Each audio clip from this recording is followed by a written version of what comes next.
So there's also been said that the conference is not the storehouse. But doesn't this exact statement, we don't have to pick up all the statements that go to that. This one already shows you where does your tithe being returned to. In other words, he's saying that the conference is the storehouse. That's where you must return the tithes, regardless of how bad the order of apostasy is. Still do it. Now, before all of this system was in place, Now, I want you to pay attention to this. This is coming out of the mouth of Walter Veith himself. I want you to remember the current General Conference. Now, before I let Walter Veith tell you this, let me give you an example of the current apostasy within the conference. They invest your tithes into the stock market, into weapons of wars. Remember that. They return a portion of your tithes to the Vatican, to the papacy, okay? Remember that. That's the current structure. Now, Walter Veith is going to tell you that the structure is modeled after the biblical structure. Listen. This one already shows you where does your tithe being returned to. now, before all of this system was in place, did people give money to causes as they felt fit? Yes. Yep. But there is now a structure which is in harmony with the biblical structure. What did he say? He said there is now, emphasis on the word now. He said there is now a structure which is in harmony with the biblical structure. Let me pause for a moment and allow you to digest that. So Walter Veith says there is a structure now, the General Conference, which is in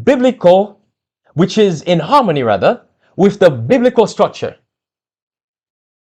So the General Conference that promoted the Babylonian poison is in harmony with the biblical structure. The Seventh-day Adventist Church, the Department of Health and the Public Affairs and Religious Liberty Department have supported and made it clear that the health crisis of the COVID-19 pandemic is a public health issue, not one of religious liberty. Despite this clear stance and the encouragement to get vaccinated, some church members have insisted by various means that the church should change its stance. Some request letters of exemption, while being sensitive, of course, to the predicament and hardship of those who choose not to be vaccinated.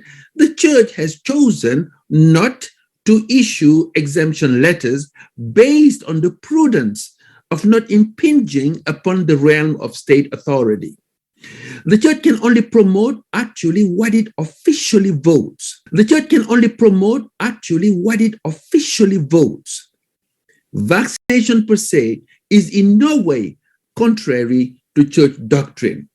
Now, personal conviction is not corporate responsibility, but corporate responsibility in the form of an official church position, such as, for example, the absolute right to observe the Sabbath, not to work on the Sabbath, not to take exams or to go to school on the Sabbath, is supported by international law and can benefit from accommodations and exemptions. This is not the case for the choice not to be vaccinated.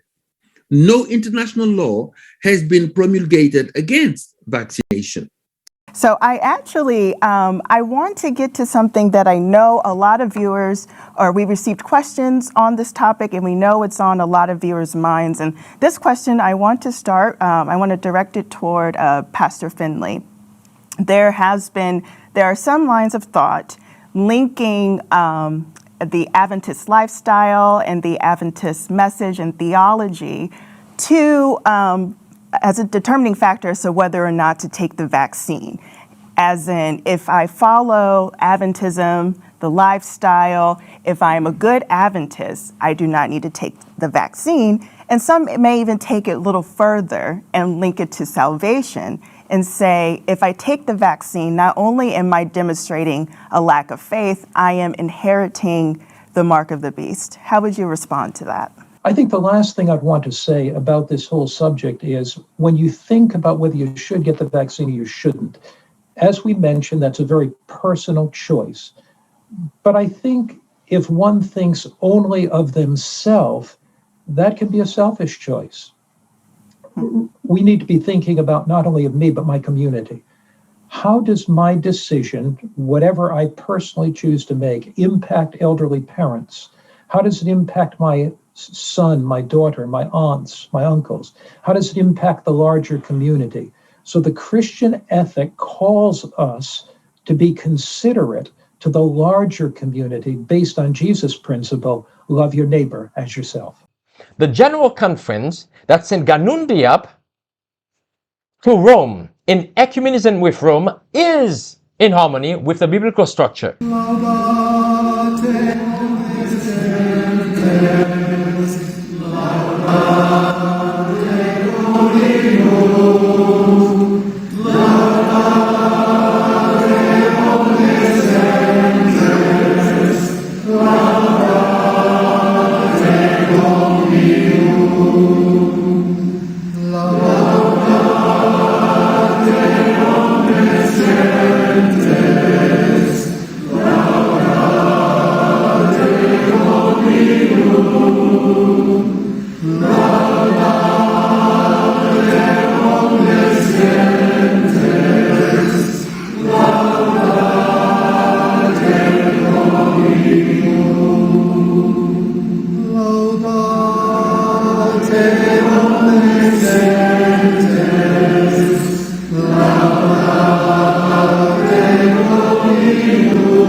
Where was he when he was singing that song? This was at an ecumenical gathering. It sounds like a mass. As a matter of fact, you notice what they were holding as they were singing that song? It seems like there's a picture there of someone or something or a statue with a halo, which represents sun god.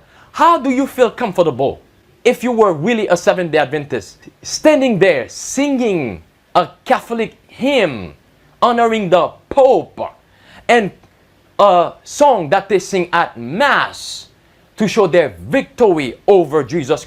The General Conference, who said that the protest against the papacy is over, is in harmony with the biblical structure. For example, for religious liberty, everybody knows that during the Middle Age, the Catholic Church did not live according to that principle.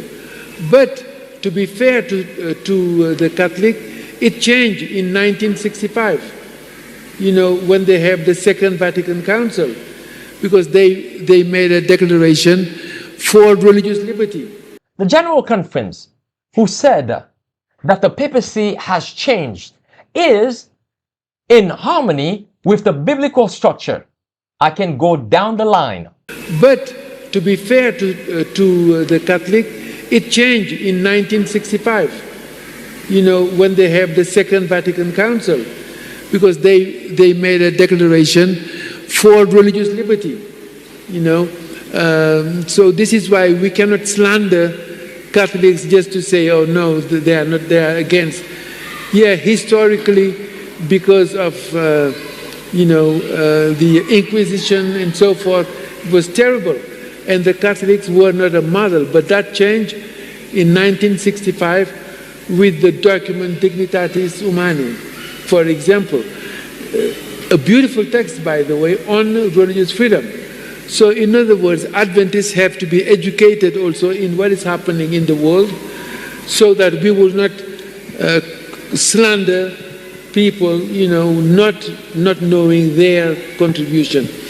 And I want to express my thanks to today's lecturer. I believe with him in many of the things he said. I accept those things. But I want to let you know that the Catholic Church has moved on from saying that outside the church there is no salvation. We have dropped that aspect of our teaching. Yes, we believe that anywhere you are, once you do what is good to God, you will go to heaven. So don't be afraid of the Catholic Church again. Don't be afraid of the Catholic Church again. And I also believe my dear brother here, who was quoting the Vatican II, since the Vatican II, many things have changed in the Catholic Church. This is true. In 1968, Pope Paul VI said, "Let us open the windows of the Vatican so that we can get fresh air." And what does he mean by that? Let us come in. Let us allow others. Let us allow what we are doing today to happen. Before it will be very difficult for me to come and stand in your midst. And it will be very difficult for you to invite me to talk to you. But today, see how we are here together. And I thank God for that. That came out of the mouth of Walter Veith. I know somebody somewhere is going to say, no, that's not what he said. That's not what... So even though I play it for you, you're still going to justify that's not what he said. He just said it. I'll play it for you one more time before you become delusional. I'll play it for you one more time. Money to causes as they felt fit. Yes. Yep. But there is now a structure which is in harmony with the biblical structure, and therefore to question it or to say I'm withholding it because I feel that Joe Schmo is not doing his job properly is actually sinning against God, right? Wow, he doubled down on this. So not returning your tithes to the conference is sinning against God. Walter Veith said that.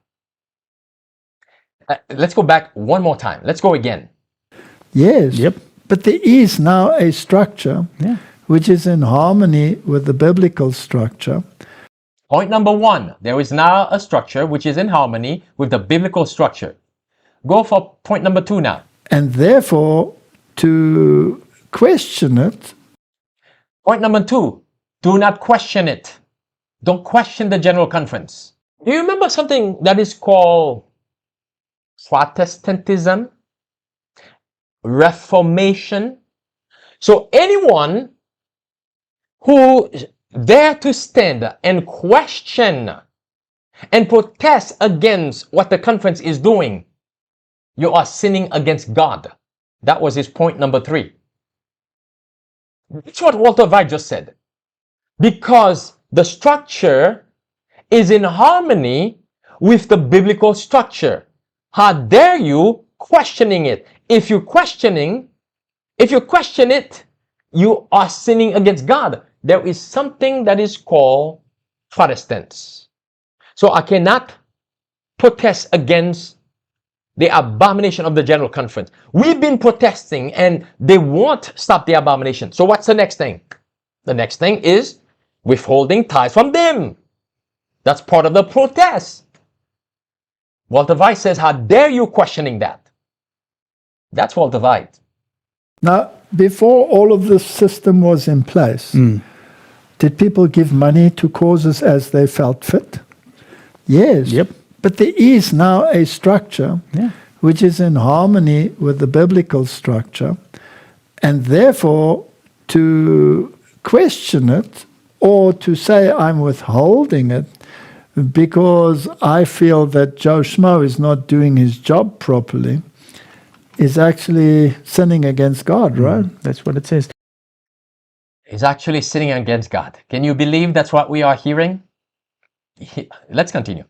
And it's important to remember in that statement, it also says that by doing that, what about the good work that, because there's good policies, there's good work that's also being done. There's good pastors that are being paid. Oh yeah. Let me take an example of that. Did you know that the Roman Catholic Church has done and has been doing good works? Did you know that? Been doing a lot of good works. Does that mean we need to support them financially? Huh? No. Does that mean we need to promote that? So now all of a sudden, they shift to, let's look at the good works that they've been doing. Why don't we focus on just the good? No, don't focus on the fact that the General Conference is an NGO under the United Nations and has been promoting the United Nations three angel message instead of the biblical three angels messages. Next important person on the panel we have to discuss this topic is Emmanuel Nougaisse, the Director of Public Affairs and Religious Liberty at Seventh-day Adventist Church. He is a prominent Seventh-day Adventist leader known for his work in interfaith dialogue, religious freedom advocacy, and global humanitarian efforts. He held significant positions within the Seventh-day Adventist Church and was actively engaged in various international initiatives. Dr. Nougaisse served as the Director of Public Affairs and Religious Liberty for the Seventh-day Adventist World Church. In this role, he played a key role in advocating for the religious freedom, promoting dialogue among the different religious groups, and addressing issues related to human rights and social justice. Please put your hands together and welcome with a round of applause Dr. Emmanuel Nougaisse. Peace was at the heart of the United Nations. Now think about the three pillars of the UN. The first pillar, this was a consensus of nations. The first pillar was peace and security. Second pillar, justice and development. Third pillar, human rights and actually freedom from fear, freedom from want, and freedom to live in dignity. Peace is at the heart of it all. And of course, when people ask me, what is it that you preach? Is it the three angels' messages? And I say, no, what I preach is Jesus, because Jesus is the good news. Jesus is the gospel. The gospel is not a theory, it is a person. Yes. Yep. But there is now a structure which is in harmony with the biblical structure. Don't focus on the fact that the General Conference is in bed with Rome, has been taking money from Rome to promote the Babylonian vaccine, even still today. No. Don't focus on those things. Let's focus on the good works that they are doing. Well, there's something in the Bible that tells me otherwise. Let's go to Matthew 23. In Matthew 23, I'll come back to that in a moment. But in Matthew 23, Jesus said, this you have done, but you have left this undone. Whoa, that goes contrary to Walter Veith there. Jesus said you cannot just do this one and leave that one undone. We'll come back to that in a moment. I want you to finish listening to this. I mean, even Mark Finley couldn't make that argument so well. The way Walter Veith and his friends are making this argument for the General Conference. Even Mark Finley didn't do a good job doing that. Mark Howard didn't do a good job making that case. But who did it? Walter Veith. Listen again. Is actually sinning against God, right? That's what it says. And it's important to remember in that statement, it also says that by doing that, what about the good work that, because there's good policies, there's good work that's also being done. There's good pastors that are being paid. All of a sudden, you cut the throat off of all of that. The so-called good pastor you said that are being paid are pastors that have become dumb sheep. They refuse to bark. They see the General Conference as their God. Oh, there's good pastors, good works. Can you believe that? The argument, what about the good pastors, the good works that are being done? Should we stop supporting them with the tithes? What a lame argument. Correct. At every level, at the General Conference level, at the division level, at the union level, and all of these structures were introduced by the pioneers already. Not the current apostate organization as we know it today. All of those levels, down to the conference and the local church level, all of those are subject to the workings of God in terms of their personal characters. It's taking place at every level. I cannot take one. In other words, he's saying that it is the voice of God. Yes. When Sister White says those men are no longer the voice of God. And say that's not God's, or this one is not God. So here we're dealing with God's people and this and that. And I would be better at appropriating tithe than they are. Therefore, I suggest this or I suggest that. No, the structure has been put in place. God is in control. He'll take care of it. Yeah, the structure has been put in place. God is in control. Where do you put Isaiah 58 verse 1? Don't talk about the structure, he said. God is in control. You're so quick to talk about Babylon, right? Even some conservative Catholics will disagree with you because those conservative Catholics, they talk about their own Catholic Babylon church. Walter Veith is saying, no, God is in control. God put the structure into place. Don't talk about the structure. God will take care of it. No, God always raises someone or a few individuals to speak for him against the structure. Again, read Isaiah, read Jeremiah, read Ezekiel. Remember, Ezekiel 4 tells us God put a seal, a mark, his mark of approval, in the foreheads of the men that cry and that sigh against the abomination. So God raised them to cry and sigh against the abomination. Isaiah 58:1.